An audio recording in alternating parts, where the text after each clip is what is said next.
आज Doubtnut app download करें। Doubtnut पर अपने सभी गणित, रसायन विज्ञान, भौतिक विज्ञान और जीव विज्ञान के डाउट्स का करो सफाया। बस प्रश्न की फोटो खींचो, एक ही प्रश्न को क्रॉप करो और तुरंत वीडियो सोल्यूशन पाओ। अभी डाउनलोड करें। प्रश्न दिया है नाभिकीय विखंडन नाभिकीय संलयन में अंतर करें और साथ ही साथ हमें बताना है कि ये जो प्रक्रिया दी गई है जैसे कि नाभिकीय रिएक्टर और सूर्य में ऊर्जा उत्पन्न करने की जो प्रक्रिया है यह कौन सी प्रक्रिया होती है इन दोनों में से। तो आइए हम लोग इस प्रश्न का यहाँ पे उत्तर देते हैं और इसको समझते हैं। तो नाभिकीय विखंडन और नाभिकीय संलयन में हमें अंतर स्पष्ट करना है, तो इसके लिए हम लोग यहाँ पे एक तालिका बना लेते हैं और इनमें अंतर को देखते हैं। उसके पश्चात हम लोग इस प्रश्न पे आएंगे।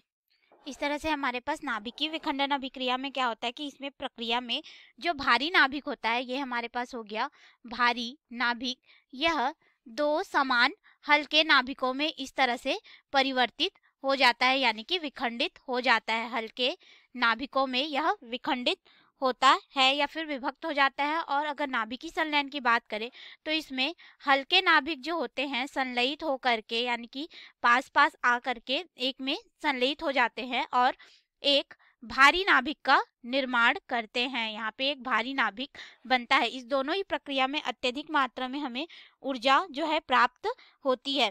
तो अगर हम लोग यहाँ पे देखें कि जो भारी नाभिक है वह दो हल्के नाभिकों में यानी कि समान द्रव्यमान के नाभिकों में विभक्त हो रहा है, तो इस प्रक्रिया में जो रहता है ताप जो रहता है सामान्य रहता है, यानी कि यह सामान्य ताप पर संभव है। ठीक है, सामान्य ताप पर यह संभव है, यानी कि जो हमारे पास ताप पृथ्वी पर उपलब्ध है उस पर यह संभव है। परंतु अगर हम लोग नाभिकीय विखंडन यहाँ पे नाभिकीय संलयन की बात करें तो इसके लिए हमें लगभग 10⁸ केल्विन या फिर 1 करोड़ डिग्री सेल्सियस ताप की आवश्यकता होती है, जो कि ताप पृथ्वी पर संभव नहीं है। इसीलिए नाभिकीय संलयन जो रहता है हमेशा नाभिकीय विखंडन अभिक्रिया के पश्चात ही होता है और साथ ही साथ इसके लिए हमें उच्च दाब की आवश्यकता होती है, क्योंकि इस ताप को नियंत्रित करने के लिए यानी कि 10⁸ केल्विन ताप को बनाए रखने के लिए हमें अति उच्च दाब की आवश्यकता होती है।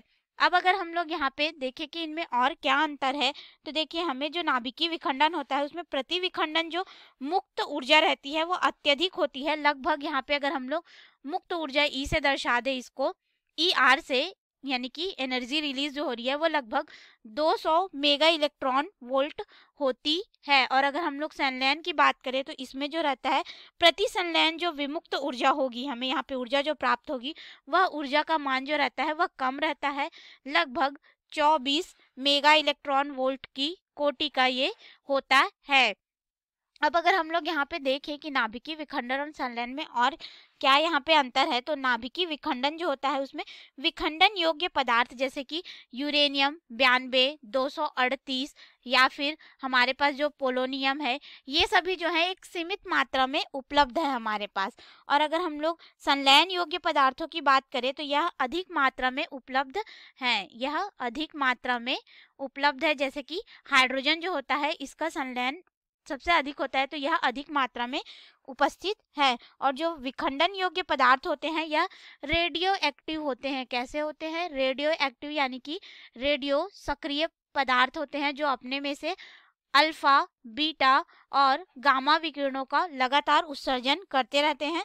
और संलयन योग्य जो पदार्थ होते हैं वह रेडियो एक्टिव नहीं होते या फिर रेडियो सक्रिय तत्व नहीं होते हैं। ये अपने नाभिक से किसी भी प्रकार का अल्फा, बीटा या फिर गामा किरण को उत्सर्जन नहीं करते हैं। अब हमसे प्रश्न के अगले हिस्से में पूछा गया है कि नाभिकीय रिएक्टर में इनमें से कौन सी प्रक्रिया होती है और सूर्य में ऊर्जा उत्पन्न करने के लिए कौन सी प्रक्रिया होती है। तो सबसे पहले हम लोग यहाँ पे ए हिस्से को देखते हैं जो कि है नाभिकीय विखंडन होगा, क्योंकि नाभिकीय रिएक्टर में अगर हम लोग देखें तो यहाँ पे यूरेनियम 92, 235 को ईंधन के रूप में प्रयुक्त किया जाता है और यह विखंडित हो जाता है हमारे पास, अर्थात जब हम लोग इसमें न्यूट्रॉन की बमबारी करते हैं। ठीक है, एक न्यूट्रॉन की हम लोग यहाँ पे बमबारी करेंगे तब यह जो है एक नए तत्व यानी कि यूरेनियम 92, 236 में यह परिवर्तित होता है। उसके पश्चात यह जो है विखंडित होता है दो हल्के नाभिकों में, बेरियम और क्रिप्टॉन में, और साथ ही साथ हमें यहाँ पे न्यूट्रॉन और ऊर्जा भी प्राप्त होती है। तो यह परिवर्तित होता है बेरियम 56, 141 के रूप में, और साथ ही साथ यह परिवर्तित होता है क्रिप्टॉन Kr यहाँ पे 36 और 92 के रूप में। और उसके बाद हमें यहाँ पे 3 न्यूट्रॉन जो है प्राप्त होते हैं और अत्यधिक मात्रा में हमें यहाँ पे ऊर्जा जो है प्राप्त होती है। ये जो 3 न्यूट्रॉन होते हैं इसमें से एक न्यूट्रॉन को फिर से आगे की अभिक्रिया के लिए रखा जाता है और बाकी 2 न्यूट्रॉन को मंद कर दिया जाता है। अगर हम लोग इसको मंद नहीं करेंगे 2 न्यूट्रॉन को तो यह अनियंत्रित श्रृंखला अभिक्रिया में परिवर्तित हो जाएगी और यहाँ पे यह परमाणु बम में परिवर्तित हो जाएगा और इस श्रृंखला अभिक्रिया को नियंत्रित करना हमारे लिए संभव नहीं हो पाएगा। इसीलिए इसमें से 2 न्यूट्रॉन को मंदित कर दिया जाता है और एक न्यूट्रॉन को इस तरह से आगे की अभिक्रिया के लिए लिया जाता है।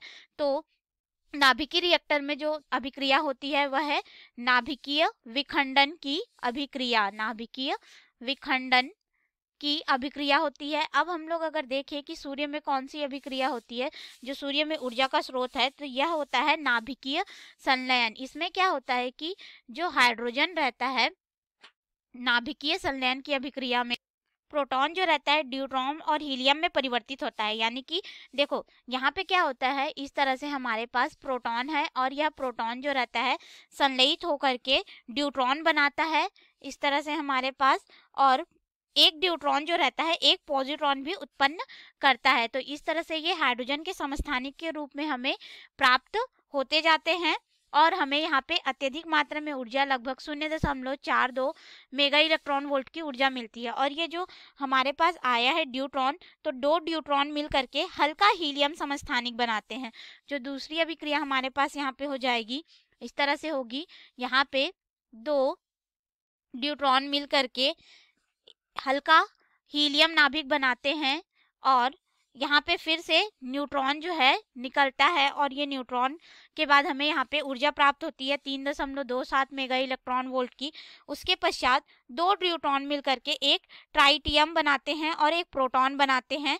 इस तरह से यह अभिक्रिया जो है सतत चलते रहती है। तो जो नाभिकीय संलयन अभिक्रिया होती है यह सूर्य में पाई जाती है, यानी कि सूर्य में ऊर्जा का मुख्य स्रोत है, क्योंकि सूर्य के कोर का ताप अत्यधिक है और वहां पे हाइड्रोजन जो है गैसीय अवस्था में है। तो ये जो हाइड्रोजन रहते हैं इस तरह से संलयित होते जाते हैं और संलयन के माध्यम से सूर्य में ऊर्जा का उत्पादन करते हैं। इसीलिए जो सूर्य रहता है वह हमें एक तप्त गोला के समान प्राप्त होता है, जिसमें से लगातार ऊर्जा के रूप में यानी कि प्रकाश ऊर्जा के रूप में हमें ऊर्जा जो है प्राप्त होते रहती है। और सूर्य के जो क्रोट का जो ताप है लगभग 1.5 × 10⁷ केल्विन है, जो कि नाभिकीय संलयन के लिए उपयुक्त है और वहां पे इतना मतलब कि दाब उपस्थित है कि इस ताप को आगे नियंत्रित कर सके, इसीलिए वहां पे नाभिकीय संलयन की अभिक्रिया होती है। धन्यवाद। कक्षा 6 से 12वीं से लेकर नीट, IIT, JEE वो एडवांस के लेवल तक 1 करोड़ से ज्यादा छात्रों का भरोसा। आज ही डाउनलोड करें डाउटनेट ऐप या व्हाट्सएप करें अपने सारे डाउट्स 8400 400 400 पर।